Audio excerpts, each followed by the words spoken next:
Well, welcome once again to another Johnny Torch live broadcast, and this is a very special broadcast. Today is my 500th video. Oh, yes. We were planning on doing something special, but then, I don't know, everything went sideways. It's been a crazy week, right? I was going to do a show last week, and then they decided to try to kill President Trump. And not that that's funny in any ways, but it's crazy that was a whole week in turmoil. But heaven forbid we talk about that, because YouTube doesn't particularly like conservatives and their point of view. So we'll save that stuff for another time. I'm sure you're not here for the political talk anyway. We've got Torch News Roundup number 291. We've got Johnny Torch live broadcast number 254. So welcome in. Another hot, muggy summer afternoon. And it's been a while. It's been quite a few weeks here since I've been able to get a show together. Not a very long show, I don't think. We don't have a lot of stuff to talk about. But first of all, as usual, we will take care of the business at hand. Make sure you like, share, and subscribe. And also check out the link in the description below for The Adventures of Bullets Bourbon Private Eye, the most recent issue released about a month or two ago, called Nursery Crimes, which wraps up our first season. We're calling it the first season, and this is the final issue in the I got another computer going here, which probably was a mistake. This is the Man of Our Times arc. And this is the story where Pencil Neck returns after a stint in the local asylum, and he has apparently turned over a new leaf. But of course, Bullets Bourbon knows things are not always as they seem. And over the course of the storyline, Pencil Neck ends up capturing all his friends and placing them in the remains of a fun house where deadly booby traps are there to do them in. Unfortunately, I cannot get this. Of course, there's got to be a problem. I don't know why. Let's see if that works. Okay. All right. Note to self: make sure you don't put your notes on a separate laptop, because you're not going to be able to get to them. Okay. All right. So, and you wonder why I don't do videos too often. So anyway, make sure you check out The Adventures of Bullets Bourbon Private Eye. You will not be disappointed. I am still holding out hope I will be able to do a couple of live appearances this year. As usual, they're probably going to be later in the year, per last year where I did them in, I don't know, November and December. Chances are it's going to be that kind of schedule for me again. Of course, keep tabs on my appearances by going to my website, and I'll try to drop the info here if it's not too far in advance. I might be able to do it. A lot of these come upon me, pretty quickly, and I decide on the spot before if I'm going to go or not. So chances are there will be a couple appearances, but I passed on one. I had to pass on one about a month ago, at the beginning of this month. And hopefully we'll be able to see each other. And I'm really excited to sell this issue, because a lot of people bought the first two parts of the story, but they didn't get the third part. Kind of anticlimactic if you can't get the final part of the story. So we'll make sure we do that. All right, so let's get to the topics at hand. It's been a pretty stressful week, like I said, a pretty stressful couple of days. One of the sad duties we have now is I want to sort of eulogize Shelley Duvall, who passed on a couple of weeks ago. And if anybody knows me, knows that Popeye is one of my favorite movies of all time. I loved that movie when I was a kid, and I still love it today. Robert Altman, an underrated classic, and one of these days I really want to get into it and review it and do sort of a retrospective. That's the stuff that I used to do in the early days of my videos. Not so much anymore, but I would like to try to do that with this movie in particular. It's very important to me. And of course, another key component of my childhood passing away with Shelley Duvall's passing. And I remember, I think it hit us all pretty hard when Robin Williams passed on. But for me, it was probably most painful because he played Popeye. And of course, Popeye, my childhood hero. And, and both Robin Williams and Shelley Duvall, perfect casting for these characters. I mean, I don't think you'll ever see casting like this again, so accurate to these characters. And Shelley Duvall brought that kind of innate warmth in her performance as Olive Oyl, who was, sort of a prickly character. It's kind of hard to make her endearing when she's sort of a fuss budget kind of, But Shelley Duvall had that kind of warmth that brought that character to life, especially. Of course, she is a dead ringer for Olive Oyl. And she did such a great job with those musical numbers, a delightful singing voice, if you will. But a lot of my, childhood memories are going to come from Popeye and from her performance as Olive Oyl. Also, of course, back when we were kids, if you're of a certain age, you remember her also from Shelley Duvall's Fairy Tale Theater, which was a very good production. And she did that for several years in the mid-'80s. I remember seeing them. Robin Williams showed up. I believe she played Rapunzel. And she would have all Hollywood cast, an A-list of actors playing fairy tale roles that she adapted for television. I think it started on Showtime, if I don't recall wrong, but it was basically a syndicated show later on that we could find on broadcast TV. And the guy that played Castor Oyl, he was in Goldilocks and the Three Bears. I remember Carrie Fisher was the Little Mermaid. I think Robin Williams was the Frog Prince. Again, it was a really fun show for back then. We don't really have stuff like that anymore these days, and it was really groundbreaking at the time to have something like that with as many A-listers as she was able to persuade over to the show. Of course, everybody's going to remember her from The Shining. I'm not a big horror guy, but I did see her performance in The Shining, which was also well received. And she passed on. Let me see if I can see the copy. She passed on from complications from diabetes 4 days after her 75th birthday. So again, very sad. She was plagued with mental illness in the later years of her life.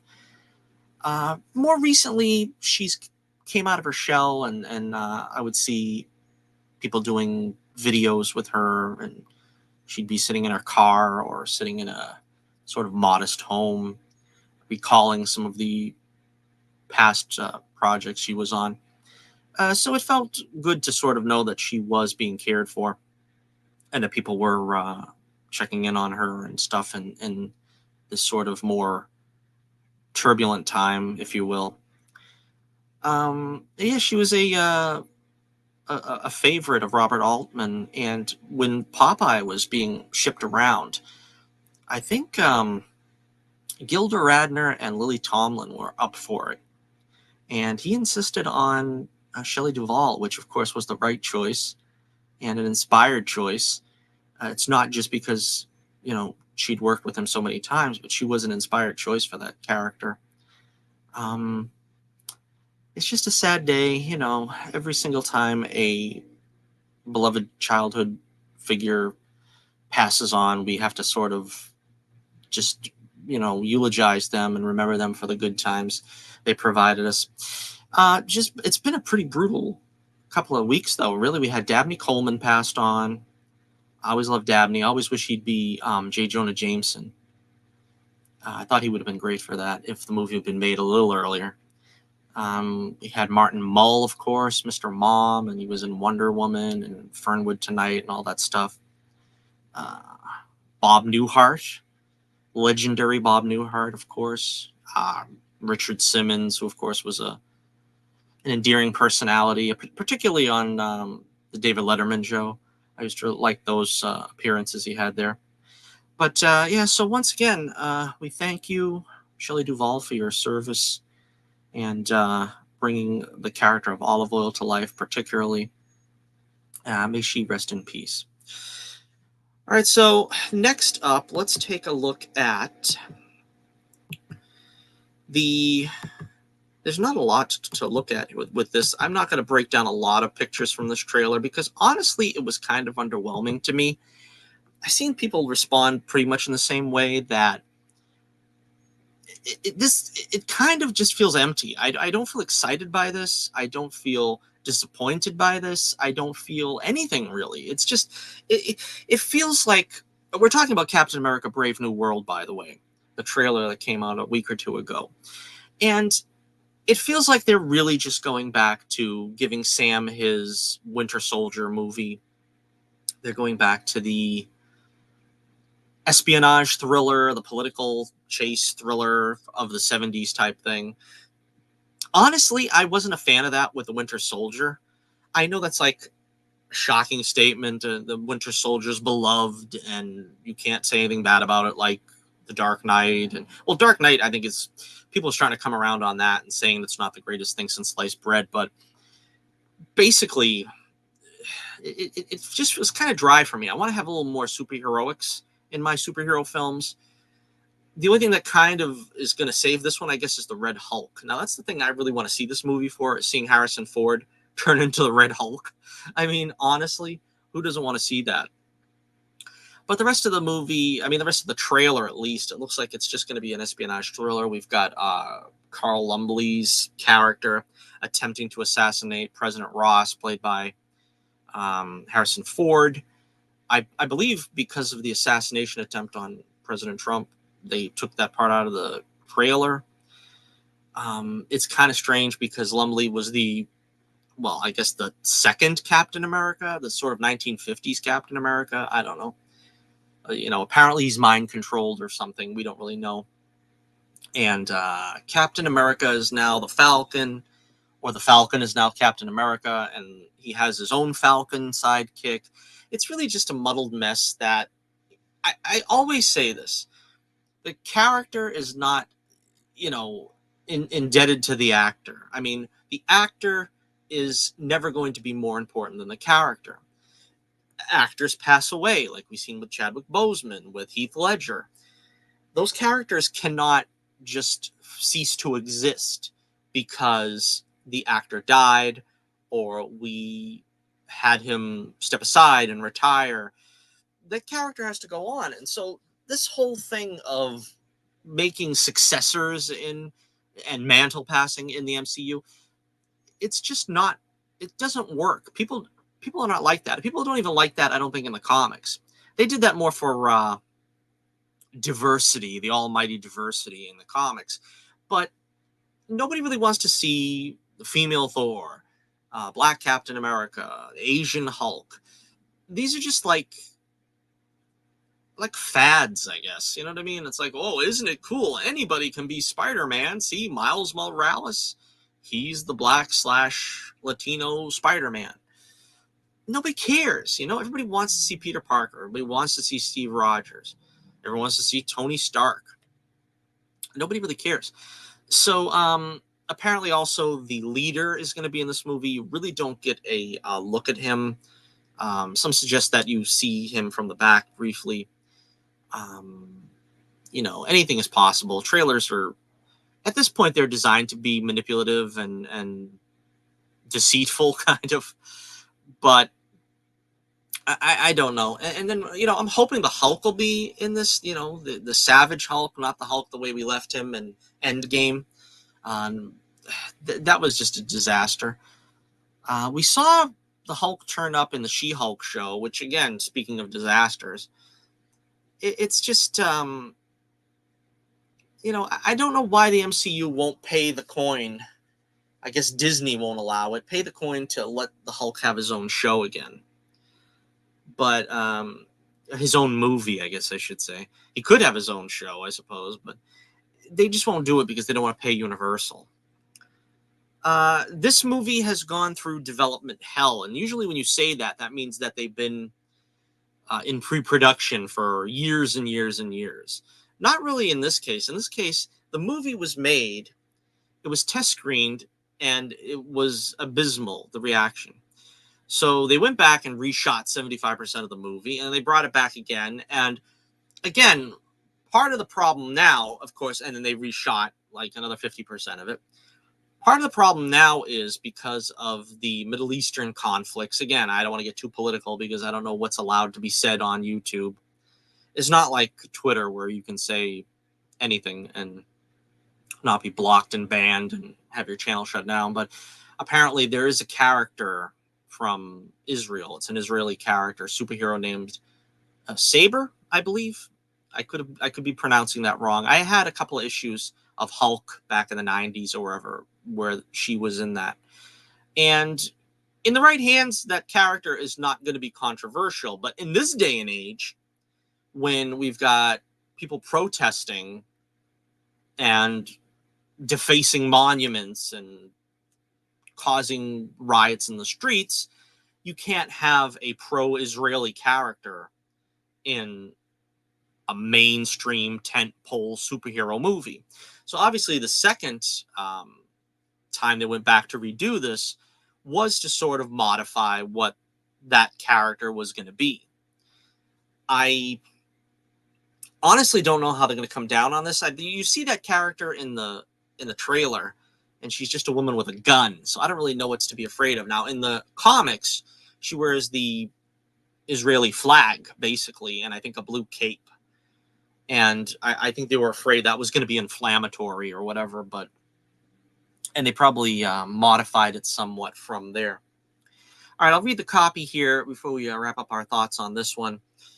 After meeting with newly elected U.S. President Thaddeus Ross, we talk about recasting characters. Of course, Thaddeus Ross was played, I can't remember the guy's name, but he died, and they had to recast. So, I mean, again, you've got to recast these characters, otherwise you never use them again. That doesn't make no sense.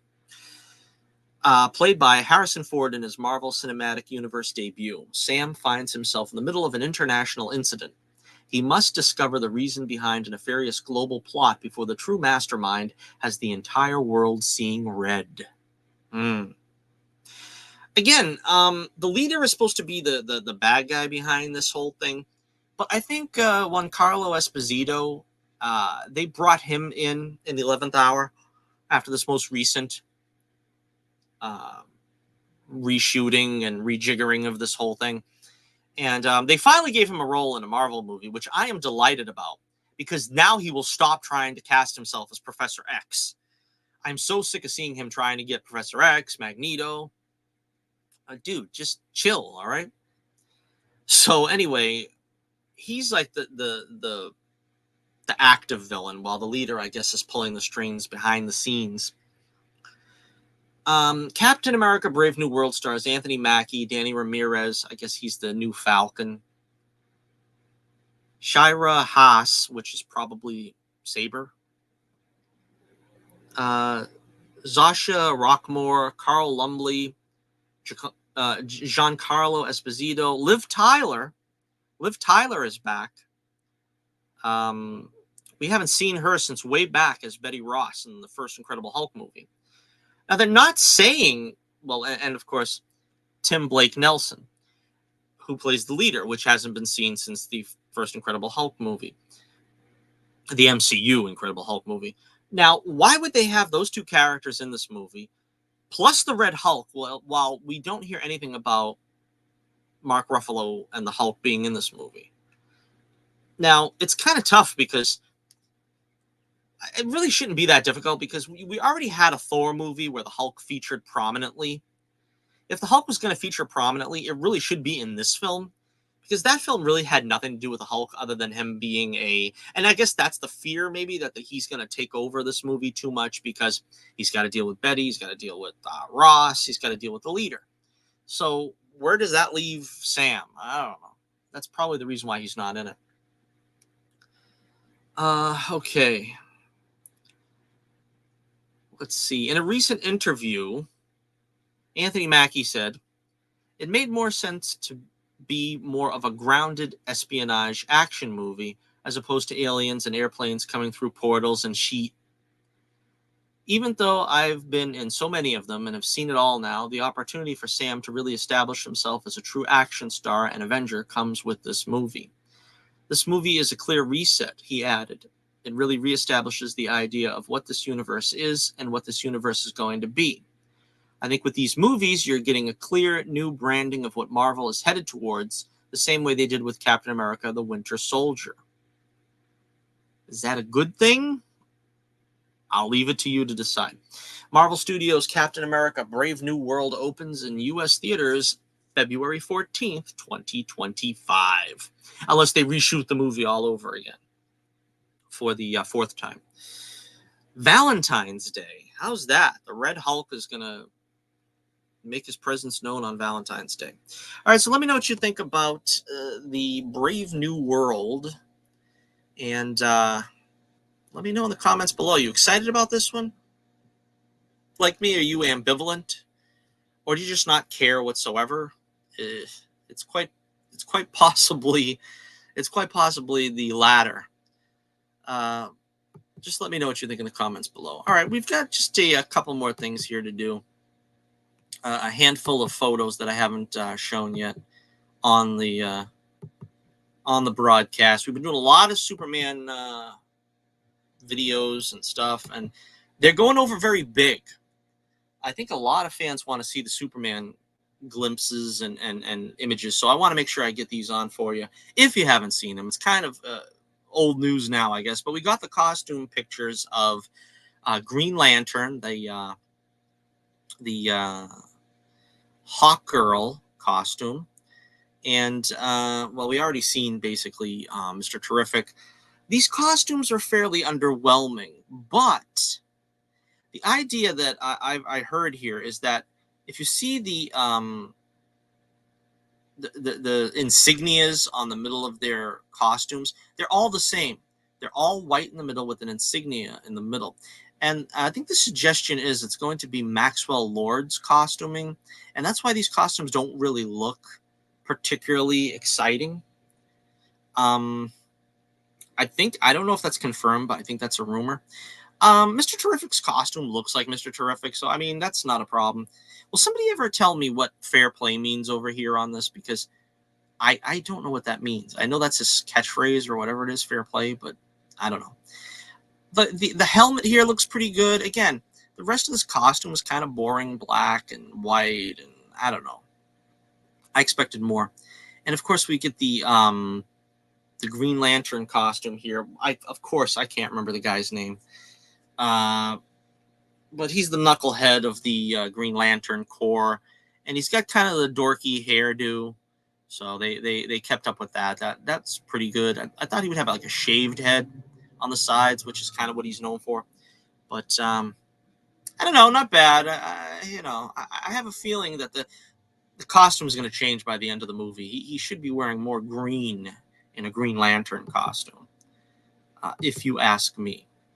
And I don't think anybody has. All right. We finally see on the side here, we got the Green Lantern insignia. I think that's the Thanagar insignia. So, of course, she's got the mace, which is very nice. And a little bit of a close-up look. Here is a further away shot where you can see Superman is having fun with the kids, which is the way it should be. Mr. Terrific with the weird contraption that makes him fly. I don't know what this is, if this is part of the comics or they just decided to do this. It's a little weird. I don't know. And let's see. Finally, we've got this shot, which is interesting because it looks like they've got a stand-in here for a digital character. And nobody seems to know who this character is going to be. Some said maybe Metamorpho, because he is supposed to be in this. Although it seems strange that they would put him in this complete costume, because the actor, Anthony Carrigan, I think is his name. I can't think of this actor's name, but I can think of Anthony Carrigan, the man with no eyebrows. He looks so much like Metamorpho that I don't know why they would have him in a complete body stocking. But we'll see. I don't know. It could be anything. It could be anyone. It could be someone that they didn't even announce is going to be in the movie, a character. I mean, and again, like I said, they have some flying rigs here to let the characters fly. That's what I'm hoping for Superman. That's what I said last time. I want to see Superman on a flying rig. I want to see the actor look like he's taking off and landing without the obvious CGI, disappear in a cloud of dust, land with a smash on the ground, and you don't see him actually float up or down. That to me is a cheat. I mean, I know it works well in something like Superman and Lois, where they don't have the highest budget and you can't have the guy on wires all day. But particularly in a movie, you should be able to get that right. So at least I can see they're doing that here with them. Maybe we have a chance of seeing Superman fly gracefully with the help of a flying rig. They did it in Superboy, for crying out loud, in the TV show. They still let him fly that way. Of course, they didn't have CGI to fall back on, but there's no reason why, even on a TV budget, really, you can't do that. All right, so that about wraps it up. I've got a lot more to talk about, but not today. I still don't know if I'm going to do a video on The Acolyte. That show is so bad, so horrendous. It might be fun just to do it, just to tear it to shreds, but it honestly occupies none of my thinking. I don't even think about it. We're probably going to do a short video because I just watched Cobra Kai Part 1 of the final season, and I thought it was great. I got a couple of things about it I was going to get into, but I'm probably going to watch the show again a second time before I actually do the video. So that's probably going to be sometime next week, I guess, after I get through watching it for the second time. So you can look forward to that. We will be doing that next. Thank you for showing up for my 500th video. And here's to the next 500. Hopefully I can get them out on a more timely matter. But, it's like I said, we're living in crazier times than ever before. Just pray to God, pray to Jesus that, things will work out right in the end, because he's the one that's got it all in the palm of his hand. And that's the only way these things are going to be resolved to the satisfaction of him is through the work of Jesus in this world. All right, so make sure you say prayers, take your vitamins, exercise every day, like Hulk Hogan told you. Hulk Hogan's now, he's a Trump supporter as well. So make sure you get out there and do what you got to do. Make sure you take care of yourself until I see you next time. And until next we meet, this is Johnny Torch reminding you once again, keep the flame burning brightly, and I'll be with you again real soon.